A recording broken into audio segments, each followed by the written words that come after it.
Ho, ho, ho, ihr liebe Leid. Hier ist wieder der Yankee mit Let's Play Gothic auf Pelzig hier an Heiligabend. Und ich wünsche euch alle frohe Weihnachten, die ihr mir zuguckt. Und vielen lieben Dank, dass ihr auch an Weihnachten bei meinem Let's Play reinguckt. Ich muss mich schon im Vorfeld entschuldigen, falls ihr Chrono Trigger bei mir verfolgt, da habe ich es bei der Aufnahme total verschwitzt und habe vor lauter optionale Quests Weihnachten vergessen, aber dafür habt ihr in alle anderen Let's Plays definitiv die Weihnachtsgrüße zu Heiligabend, im ersten und im zweiten Weihnachtstag. So, dann quasseln wir mal mit der Anara hier. Saturas hat ja noch was für uns. Allermindestens. Die hohe Robe habe ich schon gekauft, aber ich würde gerne unterrichtet werden. Kannst du mich unterrichten? Es gibt noch einen weiteren Kreis, den du nicht kennst. Wenn du bereit bist, werde ich dich unterrichten. Wie gesagt, sorry Kai an der Stelle, aber die Wassermagier sind leider etwas stärker als die Feuermagier. So, Kreis der Magie, 5. Kreis der Magie, 30 Lernpunkte, holen wir uns. Ich bin bereit für den 5. Kreis. So soll es geschehen. Ich werde dich die Macht des 5. Kreises lehren. Der Sturm des Feuers, die Welle aus Eis und die Macht, Untote zu vernichten, sind wahrhaft mächtige Sprüche, deren Runen dir nun untertan sind. Doch der mächtigste Zauber des 5. Kreises ist die Welle des Todes. Solltest du in den Besitz dieser Rune gelangen, dann bist du im Besitz gefährlicher Macht. Hüte dich vor dem Einsatz dieser Magie. Sie ist eine Gabe des dunklen Gottes. Du hast jetzt alles gelernt, was ich dir beibringen kann. Erkenne deine Grenzen. Dann wirst du deine wahre Macht erkennen. Ja, das war jetzt mal tolle Unterrichtsstunde, muss ich sagen. Mögest du in einem Stück zurückkehren? Ja, das habe ich definitiv vor. Warte mal, halte mal eine Gaul. Ah, jetzt habe ich aber Feuerpfeile habe ich hier noch, Eisblock, Licht, das sind ja alles so Gammelzauber, Kugelblitz, Pipapo. 5. Kreis der Magie habe ich ja gar nicht als Rune. Ich habe hier nur 5. Kreis Feuerregen mit dabei. Naja, egal, hallo. Komm.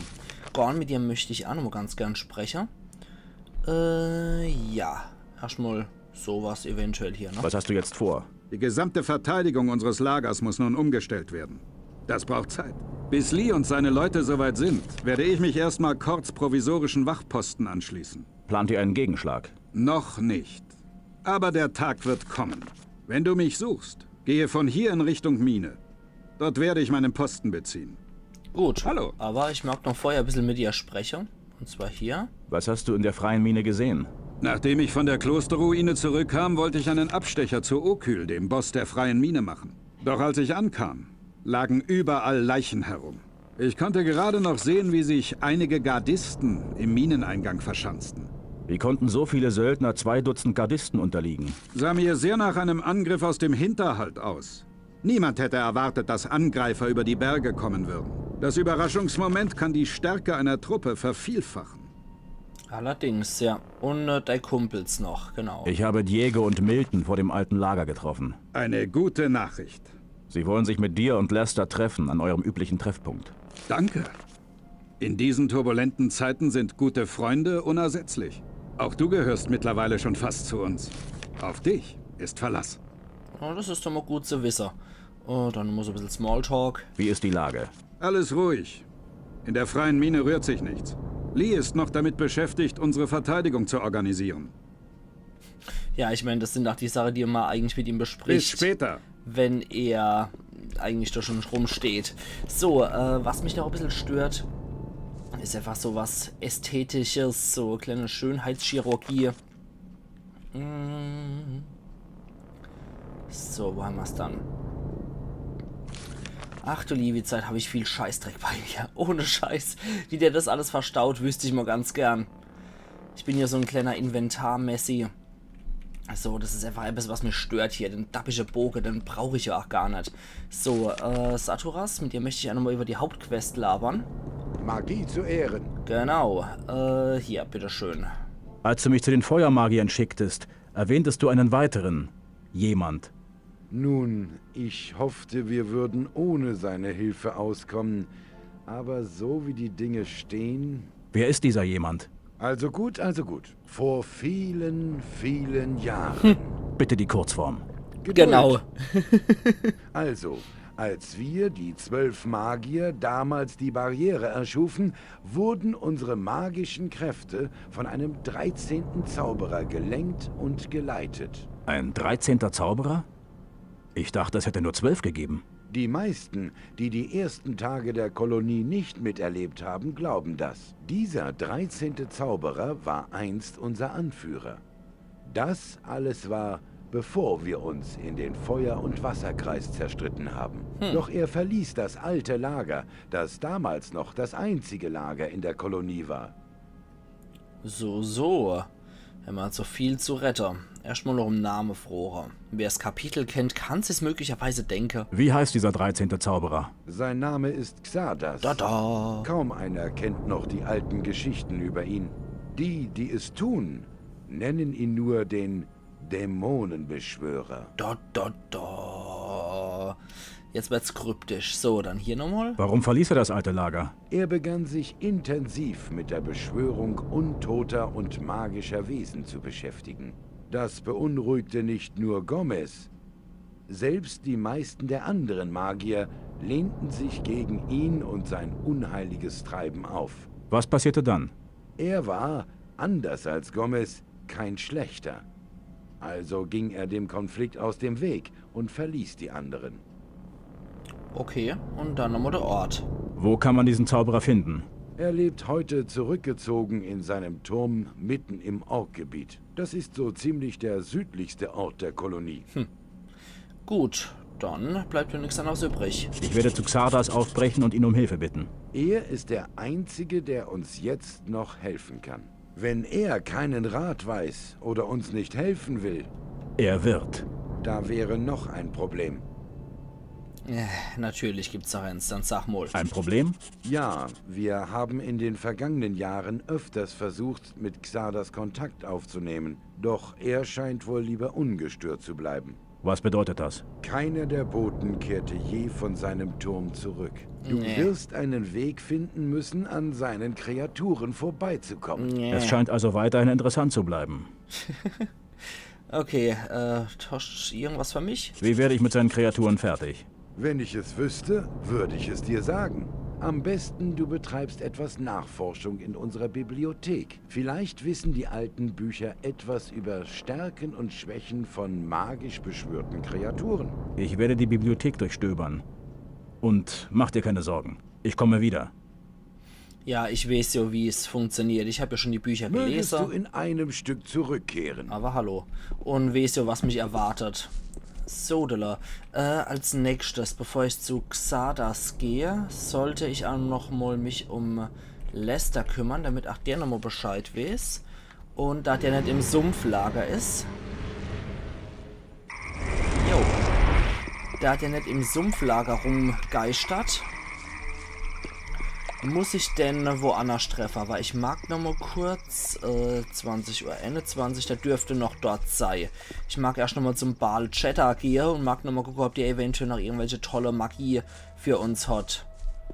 Ich meine, es ist zwar nur die Schläfermagie, diese relativ neutrale Magie, aber ein bisschen mehr Rune kann nicht schaden. Das passiert mir nicht nochmal. Das passiert mir nicht normal, genau. So, Baal Cheddar, wie sieht's aus? Hast du was für mich? So, du heimer's. Ich möchte Schriften über Magie erwerben. Reißt immer noch die Gosch auf. Da hat er ein paar schöne Sachen für uns. Ring der Erzhaut, Ring der Eisenhaut. Unbesiegbarkeit, Schutz vor Magie und 3, Schutz vor Feuer 5, Schutz vor Pfeilen und Waffen nochmal 10. Den nehmen wir uns auf jeden Fall mit. Einer kann auf jeden Fall nicht schaden. Ring der Läuterung. Gut, Antastbarkeit. Steinhaut, Standhaftigkeit, Holzhaut, Feuer, Flamme. Ja, okay, alles nur Käse. Gut, dann, was hast du dann noch so parat für uns? Oh, was ist denn das? Kontrolle. Das sieht ja wiecht aus. Windfaust oder Telekinese. Komm, den holen wir uns einmal. Sturmfaust, das ist etwas stärkere Windfaust. Ist aber gerade 4, könnten wir uns auch holen. Schlaf, na, brauchen wir eigentlich jetzt nicht. Pyrokinese könnte ganz nützlich sein. Nehmen wir mal mit. Heilung haben wir schon. Kontrolle, das 4. Kreis, nehmen wir auch gern mit. Und freundlich stimmen könnte eventuell auch nicht schaden. Es ist auf jeden Fall viel schickes Zeug, wo ich ein bisschen Müll loswerden kann. 4900 Erz verlangt er für den ganzen Schampel. Da gehen wir jetzt mal hoch. Und ich würde sagen, er kriegt jetzt mal einen ganzen Waffe-Scheißdreck. Und dann kann er sich immer noch was Schönes. Und dann können wir den Schampel auf jeden Fall mal weg. Und dann muss ich gucken, ob es eventuell noch was anderes gibt, was ich ihm geben muss. So, da kriegt er hier die Kruschis. Todbringer und Siegbringer behalte ich. Ich weiß nicht, Furchtbringer vielleicht auch noch. Ja, Furchtbringer, Siegbringer und Todbringer. Die ganze Bringerschwerter, die bringen es schon irgendwie, sind schon tolle Sache. Die würde ich ganz gern behalten. Ein anderes Schampel von der Gardiste und so, den kann ich gerne abzwacken. Das ist absolut kein Thema. So. Ganze grobe Schwerter, denn ganze verwitterte Scheißdreck darf er auch liebend gern haben.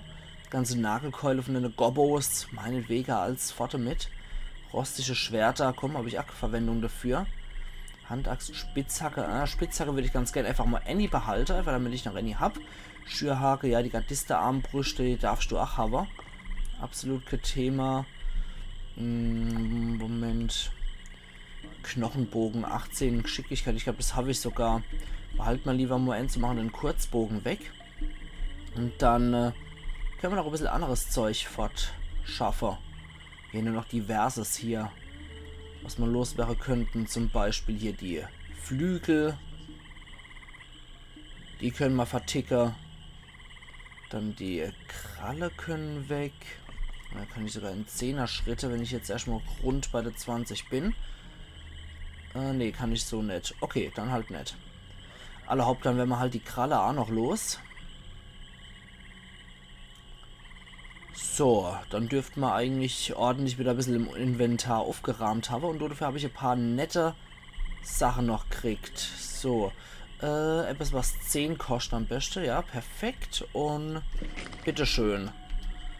So, dann haben wir jetzt ein bisschen mehr Magie. Was habe ich dann für Ringe? Mana-Bonus plus 10 habe ich einen Ring. Und einen Ring der Stärke. Stärke-Bonus und plus 10. Gerade mal Lucky mache. 43 hätte ich dann.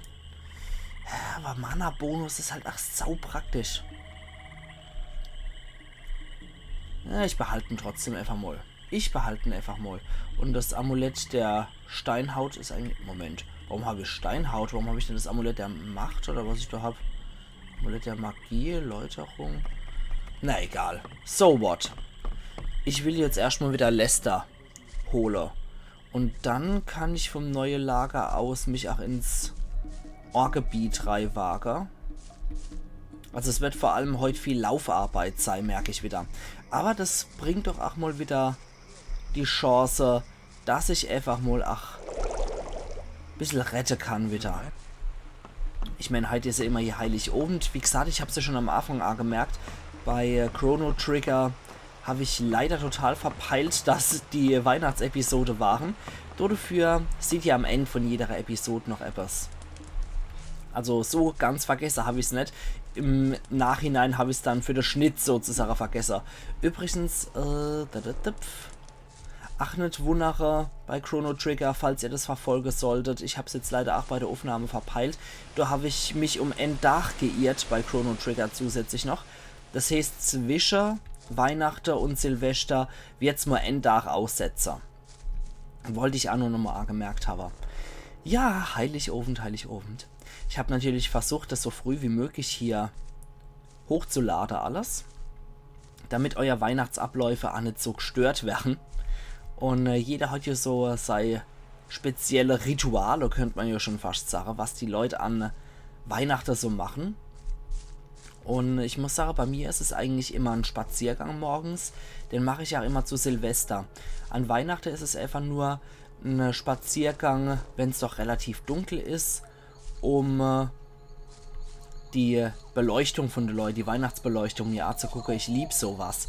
Ich finde es großartig, wenn es so dunkel ist und dann einfach nochmal die Beleuchtung zu sehen, die Leute haben. Ich finde es großartig. Das kann entweder morgens stattfinden oder wenn es dann schon so gegen 5 Uhr rum ovens ist, wenn es dann eh schon dunkel ist. An Weihnachten ist es egal, aber Silvester mache ich immer morgens noch einen Spaziergang und da gucke ich mir immer noch was hat sich bei mir im Dorf im Laufe des Jahres geändert? Was hat sich alles so getan? Das finde ich persönlich immer recht schön als kleines Ritual. Und ansonsten zu Weihnachten hat sich seit einigen Jahren eingebürgert, dass ich für die Familie koche. Ich mache dann immer ein 3-Gänge-Menü für die Familie.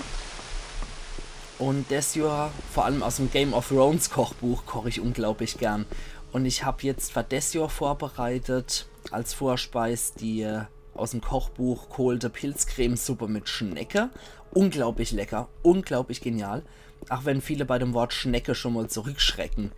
Dann als Hauptspeise gibt es in dem Jahr das sogenannte Schwestern-Eintopf. Das ist ein Fisch- und Meeresfrüchte-Eintopf mit Creme fraiche und diverse Gewürze, die in einem ausgehöhlten Brotlaib serviert werden. Und als Nachtisch gibt es eine kalte Fruchtschale auf Melone-Basis. Aber nicht Wassermelone, eher so etwas fruchtigere Melone. Ich glaube, ich habe Gala-Melone gekauft. Wo haben wir dann den Typ? Da ist er. Wusste ich doch, dass er in der Bibliothek steckt. So, du Hansel. Das war schwer genug, dich hier zu finden. Viel Love erwert. Wie soll ich den Fokus erreichen? Machen wir mal hier, ne? Wie sieht's aus? Hey, was machst du denn hier? Die alte Mine wurde nach einem Wassereinbruch verschüttet. Und? Die Feuermagier sind alle tot. Gomez hat sie ermorden lassen. Das wieder hinzubiegen wird nicht einfach. Ich habe Diego und Milton vor dem alten Lager getroffen. Sie wollen sich mit dir treffen an eurem üblichen Treffpunkt. Wurde aber auch Zeit. Wie geht es nun weiter? Ich werde noch etwas bleiben, um die alten Bücher zu studieren. Ich verstehe nicht. Meister Iberion sagte immer, der Schüler versucht die Dinge mit Händen und Füßen zu bewegen. Der Meister bewegt die Dinge mit der Kraft seiner Gedanken. Schon gut, ich hab's verstanden. Also pass auf dich auf. Ich danke dir. Ich werde mich jetzt wieder auf den Weg machen. Wie viel Der hat, Schläfer möge dich behüten. Alter, wie viel hat der sich noch reingezwirbelt? Jetzt mal ohne Scheiß. Zuerst, was machst du denn ihr? Und das ist richtig ekelhaft abgehackt. Und dann, wurde aber auch Zeit. Total aggressiv. Und dann wieder, erstmal noch einer durchziehe. Also der Typ, der ist ziemlich daneben. Ja, wie soll ich den Fokus erreichen? Der Schläfer Quatsch. möge dich behüten. Und wenn der Dappschädel immer noch an der Schläfer glaubt, dann hat er wirklich noch einer durchgezischt. Jetzt mal ohne Witz. Also so blöd kann schon gar nicht sein. Wenn der Typ... hoppla, so rum. Wenn der Knabe sich hier noch... Moment, hä? Nee, ich glaube, es wäre egal gewesen, wie rum ich laufe. Egal. Aber wenn der Kerl, obwohl Iberion schon gesagt hat, Schläfer, Erzdämon, nicht gut, wenn der dann schon sagt, der Schläfer möge dich behüten, dann muss der ja ordentlich einer durchgepischelt haben. Und durchgezogen auch noch. Also, komischer Kauz. Dass der zu einem Freundeskreis gehört, wundert mich irgendwie so ein bisschen. Naja, egal. Wieder zu erfreulichere Themen, und zwar Weihnachten. Yo. Ich weiß, das heißt eigentlich ho, aber es sollte einfach nur eine Ja-Bestätigung sein für jeden, der sich wundern sollte. Wie dem auch sei. Ja, für die Familie koche ich dann wieder 3-Gänge-Menü. Wir lassen es eigentlich generell immer ziemlich gemütlich angehen an Weihnachten. Das heißt...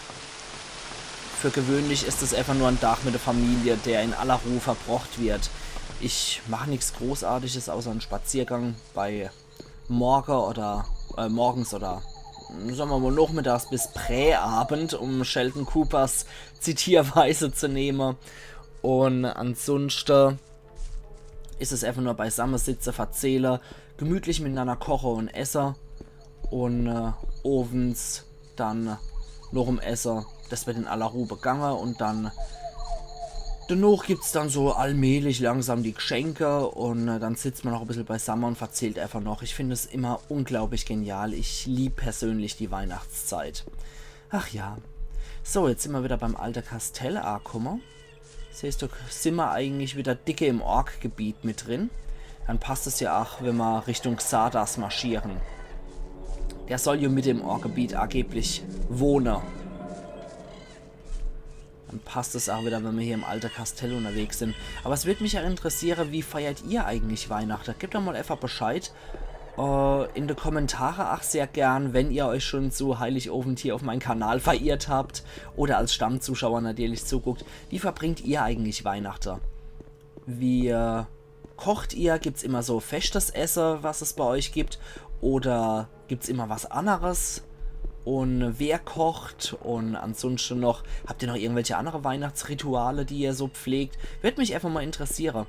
Oder ach, feiert ihr überhaupt nicht Weihnachten? Wenn ja, warum nicht? Det mich alles interessiere. Ich finde es immer schön, bei anderen Leuten mal reinzuhören, was die so machen an Weihnachten. Weil der ganze Kitsch und Kommerz, der geht schon an mir vorbei, muss ich sagen. Kitsch, Kommerz, Religion, das geht irgendwie total an mir vorbei an Weihnachten. Aber ansonsten mag ich eigentlich trotz allem die Atmosphäre sehr, sehr gern. Ich hab mich doch schon gewundert gerade, aber das war nur der höchste Turm von Gommesburg. So, mit dem Orkgebiet, das dürfte dann hier sein. Da sind wir nämlich von da aus gekommen, als wir beim Südtor entlang sind. Das ist aber noch nicht der Weg. Richtung Xardas Turm geht es, glaube ich, da entlang. Ist das da im Hintergrund? Das könnte er sein, ja. Ich denke schon. Ne, Moment, da geht es wieder hoch auf den Berg. Das heißt, wir müssen da entlang. Okay. Dann erkunden wir mal das Orkgebiet. Feuersturm haben wir noch parat. Sollten wir auf jeden Fall nutzen hier. So. Schauen wir doch mal. Oh, da sind ein paar Ucha-Chachas. Oh, wow, wow, wow, wow, wow. Witzka. Alter! Scheiße! Oh, fuck.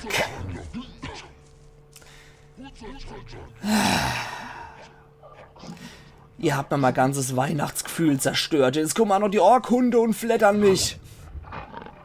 Ich wollte gerade sagen, beißen die jetzt auch an mir rum, oder was? Ihr habt mir das ganze Weihnachtsgefühl ruiniert, ihr Mistviecher.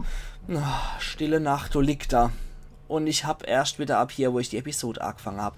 Na, großartig. Okay, ihr liebe Leute. Wir sehen uns morgen wieder im Orkgebiet, würde ich sagen. Ich wünsche euch trotz allem noch alle wunderschöne Weihnachten. Und wir sehen uns morgen wieder an exakt der Stelle zum ersten Weihnachtstag, wenn ihr wollt. Also machen's gut. Und bis morgen dann wieder. Habt eine wunderschöne Heiligabend. Genießen die Zeit. Wir sehen uns dann wieder. Iron Yankee.